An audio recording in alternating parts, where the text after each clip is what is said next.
డైరెక్ట్గా పాయింట్కి వస్తే కనుక చెస్సులో మొట్టమొదటిగా సైనికులు బలి చేసినట్టుగా ఈ యొక్క బస్సుని బలి చేయడం జరుగుతోంది. వెనక రాజులు మాత్రం సేఫ్గా ఉన్నారు. అందరూ శాకాహారులే, రొయ్యల ముళ్ళేమైనట్టు ఈరోజు ఈ విషయాలు బయటపడుతున్నాయి. మొట్టమొదటిగా ఇది పార్టీల గురించి పక్కన పెడదాం. ప్రభుత్వం అనేది it's a duty of the government to protect the land అండి.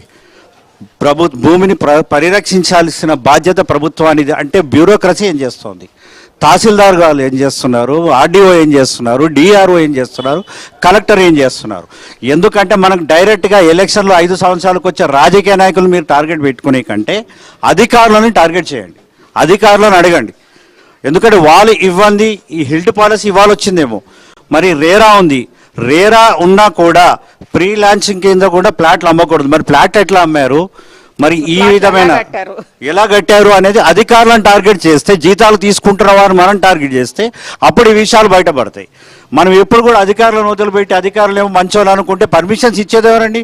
సంతకాలు ఎవరి ఉంటాయి? ఏ రాజకీయ నాయకుడు సంతకాలు ఉండవు. ఇక్కడ మీరు గొప్పగా చెప్పుకుంటున్నారు వాళ్ళు ఇచ్చారు ఉండొచ్చు అని, వీళ్ళు ఇచ్చి ఉండొచ్చు అని, కానీ పాలసీ మేకింగ్లో రాజకీయ నాయకులు సంతకాలు ఉండవండి, అధికారులే ఉంటాయి. అధికారులను కనుక గట్టిగా పట్టుకుంటే హైరైజ్ అపార్ట్మెంట్సే కాదు ఏదైనా ఇదవ్వచ్చు. ఇక్కడ ఇంకొకటి అండి, ఇంతకుముందు బిఫోర్ 2000 ఏవైతే ఉన్నాయో గవర్నమెంట్ ల్యాండ్స్లో ఆల్మోస్ట్ ఆల్ హైదరాబాద్ అనేది 80% స్లమ్స్. 80% స్లమ్స్లో ఇంతకుముందు ఎవరు కూడా కబ్జాలు అనే పేర్లు రాలా. కానీ ఎప్పుడైతే 2000 సంవత్సరాలు దాని తర్వాత ఆల్మోస్ట్ 20 ఇయర్స్ నుంచి ఏవైతే ప్రభుత్వ భూముల్లో ఇదవుతున్నాయో పేదలకి కబ్జాదారులు, బ్రోకర్లు అమ్మి వాళ్ళు డబ్బులు తీసుకుంటూ ప్రజలను ముందు పెడుతున్నారు. సో పేద ప్రజలని కాపాడాల్సిన బాధ్యత మన అందరిది. మరొకసారి ఈ యొక్క గ్రేట్ ఇనిషియేటివ్ తీసుకున్న మహా టీవీ వారికి నిజంగా ధన్యవాదాలు చెప్తున్నాను. ధన్యవాదాలండి. వెంకటరెడ్డి గారు మాట్లాడతారు.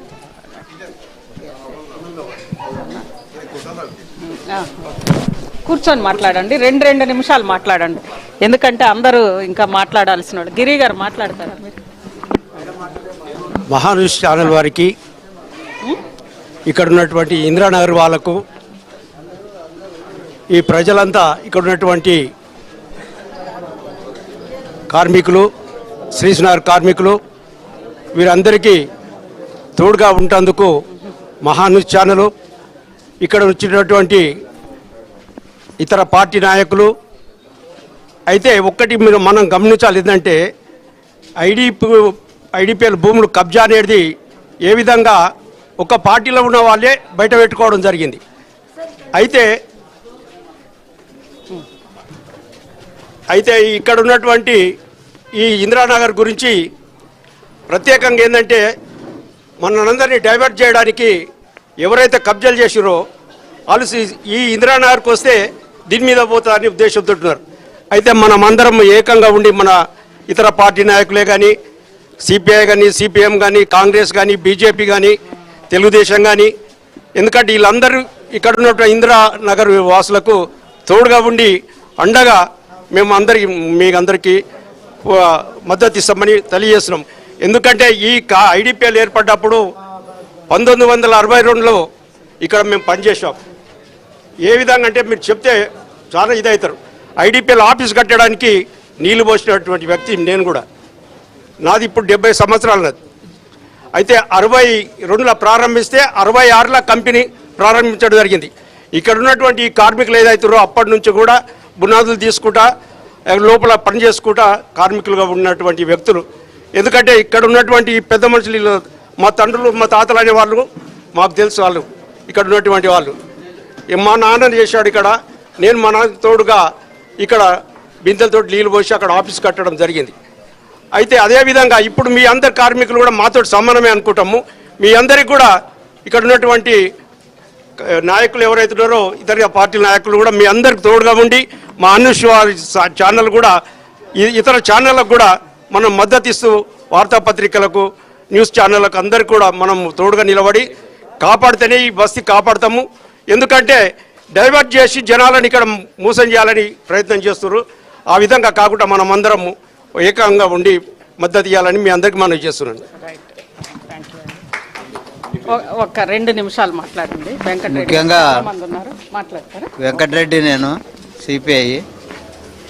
అయితే మొన్న ఈ మా టీవీ మీద జరిగినటువంటి దాడిలో ముఖ్యంగా ఏంటంటే న్యూస్ ఛానళ్ళ మీద దాడి జరిగింది, 3 న్యూస్ ఛానళ్ళ మీద జరిగిందని చెప్తున్నారు కానీ పలానా ఛానల్ అని చెప్పట్లేదు. ఈ రోజులల్లో యూట్యూబ్ ఛానల్స్ కూడా చాలా వచ్చినాయి. మరి ఎక్కడ ఎవరు ఏంది ఏం సంగతి అనేది కన్ఫ్యూజన్లో ఉన్నారు కొంతమంది. అయితే ఇది కనీసం ఒక 25 సంవత్సరాల నుంచి కబ్జా అనేది జరుగుతూ ఉంది ఇక్కడ. ఫస్ట్ ఈ నాలా యువతలంతా కూడా ఐడిపిఎల్ సంబంధించింది. ఆ పైన సబ్ స్టేషన్ అవతల కూడా ఉన్నటువంటి స్థలము మరి ఈ ప్రాగా టూల్స్కు సంబంధించిందే ఈ స్థలం అంతా కూడా. అయితే అక్కడి నుంచి మొదలుపెట్టి దాన్ని మెల్లిమెల్లిగా ప్లాట్లు వేసుకుంటూ అమ్ముకుంటూ వచ్చి ఒక 10 years బ్యాక్ ఇక్కడ మొత్తం రేకులు పాతిపించి ఏదో వెనక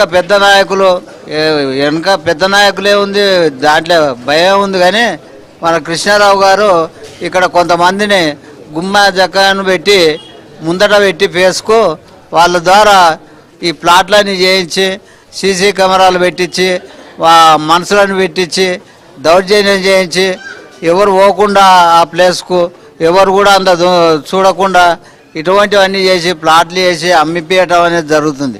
ఆయన కుటుంబ సభ్యులు నిన్న ఏదో మాట్లాడుతూ ఆయన ఎవడన్నా ఉంటే చెప్పండి నా కుటుంబ సభ్యులు అంటాడు. ఆయన కుటుంబ సభ్యులే డైరెక్టర్లు ఉన్నటువంటి రియల్ ఎస్టేట్ సంబంధించినటువంటి కంపెనీలు ఉన్నాయి. వాళ్ళు బిల్డింగ్లు కడతా ఉన్నారు, అమ్ముతూ ఉన్నారు.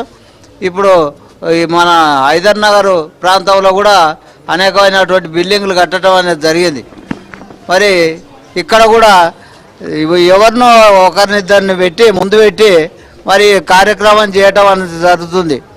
మరి టీఆర్ఎస్ అనేది కాకుండా మనం టీఆర్ఎస్ అయిన మిత్రులే, మాకు కాంగ్రెస్ అయిన మిత్రులే, బీజేపీ అయిన మిత్రులే, అందరూ కూడా ఏదైతే మనం ఈ ఆర్టీసీకి సంబంధించిన దాంట్లో కానీ తెలంగాణ ఉద్యమాలకు సంబంధించింది కానీ మనం అందరం అయితే ఏ విధంగానైతే పోరాడినామో మనం అందరం కూడా కలిసికట్టుగా మరి ఈరోజు కూడా ఈ భూముల పరిరక్షణకు మనం కొట్లాడినట్టయితే మరి రేపు పొద్దున మనకు అనేకమైనటువంటి ఇబ్బందులు రావడం జరుగుతుంది.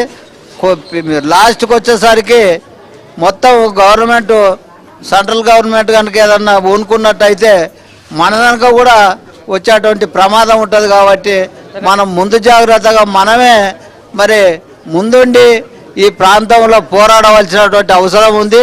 మరి అదేవిధంగా ఏ మీడియా మీదకి వచ్చినా కానీ ఏ కబ్జాదారులు వచ్చినా కానీ వెనకాడుగా వేయకుండా మనం అందరం కూడా ఈ ప్రాంతానికి సంబంధించిన వాళ్ళందరం కూడా ముందుండి పోరాడవలసినటువంటి అవసరం ఉందని ఈ మా టీవీ న్యూస్ మరి ఏర్పాటు చేసినటువంటి కార్యక్రమానికి ధన్యవాదాలు తెలుపుతూ ముగిస్తా ఉన్నాను. ఒక్క నిమిషం దుర్గేష్, ఇటు బీజేపీ మాట్లాడి తర్వాత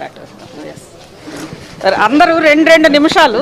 అది కూడా ఇప్పుడు సమస్య ఏంటంటే ఒకటి ఇక్కడ ఇందిరానగర్కి సంబంధించి ఇక్కడ దీని గురించి మనం అందరం కూడా వీళ్ళందరికీ పట్టాలు రావాలి అని అనేది అందరం కూడా డిమాండ్ చేస్తున్నాం. దాంతోపాటు అక్కడ కబ్జాలని జనం దృష్టికి తీసుకెళ్లడానికి, ప్రభుత్వం దృష్టికి తీసుకెళ్లడానికి వెళ్తే మహాన్ న్యూస్ మీద దాడి చేశారు. ఆ A2A హౌసింగ్ 36 ఎకరాల్లో హై రైజ్ టవర్స్ కట్టి వాళ్ళని కూడా ఏం చేద్దామని అనేది ఒకసారి 2 నిమిషాలు. నా పేరు భగవంత్ రెడ్డి, బాలాజీనగర్ డివిజన్ మాజీ అధ్యక్షుని, సీనియర్ నాయకుని. 20 సంవత్సరాల నుంచి కూడా భారతీయ జనతా పార్టీ కూకట్పల్లిలో కొంచెం అవగాహన ఉంది. ఈరోజు ఐడిపిఎల్ భూములు అక్రమంగా జరుగుతున్నాయంటే కూడా ఈరోజు ఇప్పటివరకు ఎన్నో ప్రభుత్వాలు వచ్చినాయి. తెలుగుదేశం వచ్చింది, కాంగ్రెస్ వచ్చింది, టీఆర్ఎస్ కూడా వచ్చింది. వీళ్ళందరి హస్తాలు లేకుండా అయితే ఈ భూములు ఇక్కడ అక్రమకు గురి కాలేదని నా యొక్క అభిప్రాయం, భారతీయ జనతా పార్టీ అభిప్రాయం. ఎందుకంటే ఇప్పుడు ఇందిరానగర్ వాసుల గురించి మాట్లాడుతున్నారు అందరూ. ఇందిరానగర్ వాసులు వచ్చి 30 ఏళ్ళ నుంచి ఇక్కడ ఉంటున్నారు, కానీ వాళ్లకు పట్టాలు ఇవ్వలేదు, వాళ్ళకి ఏ సౌకర్యం, ఓన్లీ కరెంట్ ఇచ్చారు, వాటర్ ఇచ్చారు. అంటే సర్టిఫై చేసినట్లే కదా. మరి ప్రభుత్వాలకి ఏమైనా 1 కోటి ఇచ్చినా 2 కోట్ల డెవలప్మెంట్ రోడ్లను కాదు, వాళ్ళకు ప్రత్యేకంగా వాళ్ళకు ఒక పట్టా అంటూ ఒకటి ఇవ్వాలి. ఒక ప్రభుత్వం వచ్చే కార్మికుల నుంచి వాళ్ళ ఐడిపిఎల్లో 67 సంవత్సరాలు 1967లో స్థాపించినట్టే అప్పటి నుంచి ఇక్కడ పనిచేస్తున్నారు. వాళ్ళు ఇక్కడ చిన్న ఇండ్లు వేసుకున్న వాళ్ళు కూడా ఊకేం వేసుకోలేదు. ఈ నాయకులు ఎవరైతే ఉన్నారో ఇంతకుముందు పాలించిన నాయకులు అందరూ కూడా వీళ్ళతో చిన్న డబ్బులు తీసుకొని చిన్న బ్రోకర్లు చేసి వాళ్ళకి ఇచ్చారు. వాళ్ళు ఏదో కష్టపడి ఇండ్లలో పనిచేసుకొని వస్తున్నారు, రకరకాల పనిచేసుకుని వాళ్ళకు మాత్రం ప్రొటెక్షన్ మనం ఖచ్చితంగా గవర్నమెంట్ ఇవ్వాలి. అలాగే మన ప్రొటెక్షన్ అన్ని పార్టీల వాళ్ళు కూడా ఈ వీళ్ళకైతే ప్రొటెక్షన్ ఇవ్వాలి. అది కాకుండా ఈ రోజు 900 ఎకరాల భూములు కబ్జా అవుతున్నాయంటే ఎలా అవుతున్నాయమ్మా? ఇప్పుడు మొన్నటి వరకు ఇవి అంత కామ్గా ఉంది. ఈ కొన్ని మధ్యలో హైడ్రాన్ వచ్చి చాలా బిల్డింగ్లు కూలగొట్టేసింది. చిన్న చిన్న వాళ్ళని కూలగొట్టేసింది. కానీ హైరైజ్ బిల్డింగ్ల దగ్గర ఓట్లేదు. ఈ రోజు ఐడిపిఎల్ భూములు హైరైజ్ బిల్డింగ్లు కడుతున్నాయి. ఈ ప్రభుత్వం వచ్చి కూడా 2 సంవత్సరాలు అయింది. కానీ హైరైజ్ బిల్డింగ్ కడుతున్నది ఎప్పటి నుంచో కడుతున్నారు. వీళ్ళు వచ్చినప్పటి నుంచి దాని మీద యాక్షన్ తీసుకున్నారా? 1700 ఫ్లాట్లు తీసుకోలేదు. కొన్నోళ్ళ పరిస్థితి ఈ రోజు ఏంటి? టీఆర్ఎస్ వాళ్ళు వచ్చి బయటకు వచ్చి ఒకరి మీద ఒకరు చెప్పుకోవడానికి ఇది బయటకు వచ్చింది. మీడియా ఇంత ఇంట్రెస్ట్ తీసుకుంటుంది కాబట్టి ప్రభుత్వం ఇప్పటికైనా కళ్ళు తెరిచి ప్రభుత్వ భూమి అప్పుడు ఆ రోజుల్లో కంపెనీ కోసం ఎంప్లాయ్మెంట్ కోసము ఈ కంపెనీ యొక్క భూములు ప్రజల దగ్గర సేకరించింది కదా, ఆ సేకరించిన భూములు ఏవైతున్నాయో కనీసం అందులో పనిచేసిన వాళ్ళు ఎంప్లాయీస్ ఎంతో రిటైర్ అయ్యి బయటకు పోయినరు, వాళ్ళందరూ బతకలేని పరిస్థితులు. అలాంటి వాళ్ళకు 100-150 ఇచ్చి వాళ్ళని బాగు చేయాలి. కానీ ఈ హైరైజ్ బిల్డింగ్లకు ఇచ్చి కమిషన్లు దోపుకుంటున్నారు. కాకపోతే ప్రజలకు ఏమి చేయాలి? ప్రజాపాలన చెప్పుకుంటున్నారు కానీ గుడిసెలు ఇప్పించినాము, అదే ఇప్పించినాం, ఇదే ఇప్పించినాం. కానీ చెప్తున్నా లేదండి, ఇది విషయము. అరే ప్రభుత్వం చెయ్యమని చెప్తున్నా, ఈ ప్రజలకు చేయమని చెప్తున్నాం. ఈ ప్రజలకు చేయమని చెప్తున్నాం. మేము ఈ ప్రజలకు ఏదైనా చేయమని చెప్తున్నాం. అవి కాదు, మళ్ళీ మీ దగ్గరకు ఈ ప్రజలకు న్యాయం చేయాలి. ఏం చెప్తున్నాం?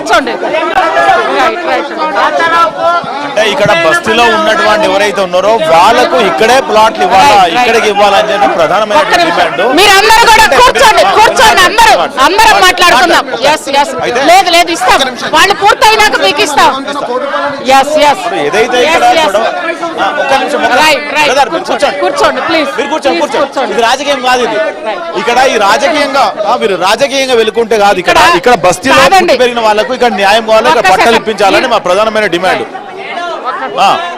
ఇక్కడ ఎవరైతే పుట్టి పెరిగిందో ఇక్కడ పనిచేసిన వాళ్ళకు కార్మికులకు పట్టాలు కావాలా. ఇప్పుడు ప్రభుత్వం ఏదైతే విజిలెన్స్ ఎంక్వైరీ చేస్తున్నదో